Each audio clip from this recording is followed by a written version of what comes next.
ഓം ഗുങ്കുരിപ്യോ നമ. ഓം നമോ ഭഗവതേ വാസുദേവായ. ഓം നമോ നാരായണായ. നാരായണീയം ദശകം 76, ശ്ലോകം 3-4.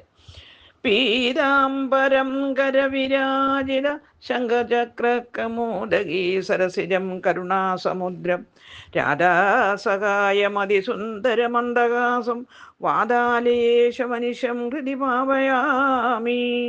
ശ്ലോകം 3. ത്വന്മാഹാത്മ്യപ്രതിമഭിഷുനം ഗോകുലം പ്രാപ്യ സായം ത്വം വാർത്താപൻ ബഹുസ രമയാമാസ നന്ദം യശോദാം പ്രാതൻ ദൃഷ്ട്വാ മണിമയരഥം സംഗീതാ പങ്കജാക്ഷ്യ ശുത്വാ പ്രാപ്തം ഭവൻ അനുചരം രക്തകാര്യാ സമീയുഃ. അന്വയം അർത്ഥം. സ ആ ഉദ്ധവർ സായം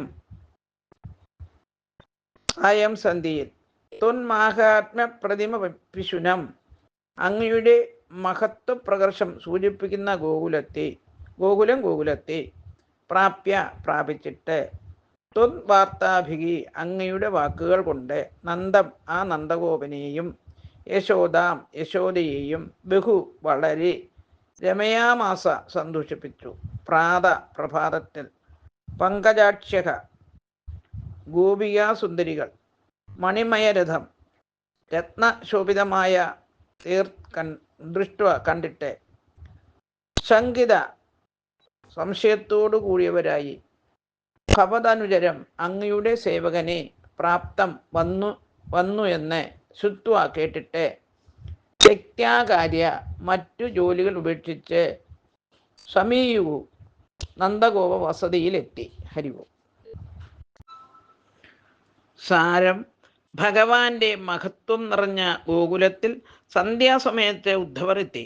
നന്ദനെയും യശോദയെയും അങ്ങയുടെ കഥകൾ പറഞ്ഞ് സന്തോഷിപ്പിച്ച് രാവിലെ അങ്ങയുടെ തേര് കണ്ട് ഗോപസുന്ദരിമാർ നന്ദഗൃഹത്തിൽ ഓടിയെത്തി. ഹരിവോ. ഓം ഗുങ്കുരിപ്യോ നമ. ഓം നമോ ഭഗവതേ വാസുദേവായ. ഓം നമോ നാരായണായ. ശ്ലോകം 4. ദൃഷ്ട്വാചൈനം ത്വദുപമാമലസന്വേഷഭൂഷാഭിരാമം സ്മൃത്വാ തവലസിതാന്യുച്ചകൈസ്താനിതാനി ദുത്വാലാപകഥമപി പുനം ഗദ്ഗദാം വാജഊജു സൗജന്യാദീൻ നിജ പരഭിതാം അവല്യ വിസ്മരന്ത്യഹാം. അന്വയം അർത്ഥം. ത്വദുപമല സ്വദ്വേഷഭൂഷാഭിരാമം അവിടത്തേക്ക് തുല്യമായ വേഷവും ആഭരണങ്ങളും ധരിച്ച മനോഹരനായ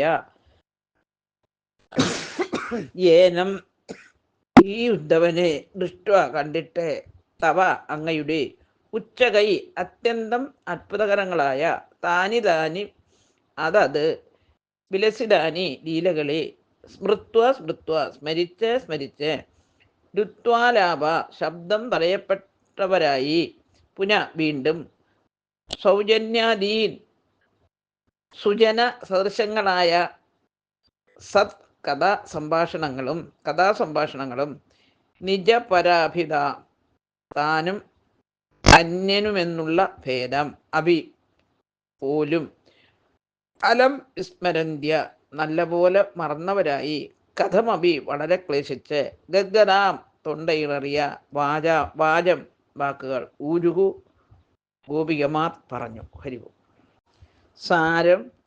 ഭഗവാനെ പോലെ തന്നെ വേഷവും ഭൂഷയും എല്ലാം സ്വീകരിച്ചിരുന്ന ഉദ്ധവനെ കണ്ടപ്പോൾ ഗോപസ്ത്രീകൾക്ക് അങ്ങയുടെ ഓർമ്മയുണ്ടായി.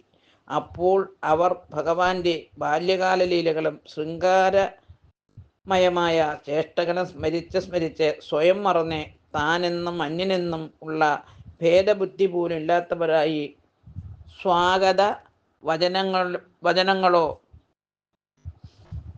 സ്വീകരണമോ ഒന്നും തന്നെ കാഴ്ചവെക്കാൻ കഴിയാത്തവരായി ഗദ്ഗദകണ്ഠത്തോടു കൂടിയവരായി തീർന്നു. അല്പം കഴിഞ്ഞ് അവർ ഗദ്ഗദത്തിൽ പറഞ്ഞു. ഹരിവോ.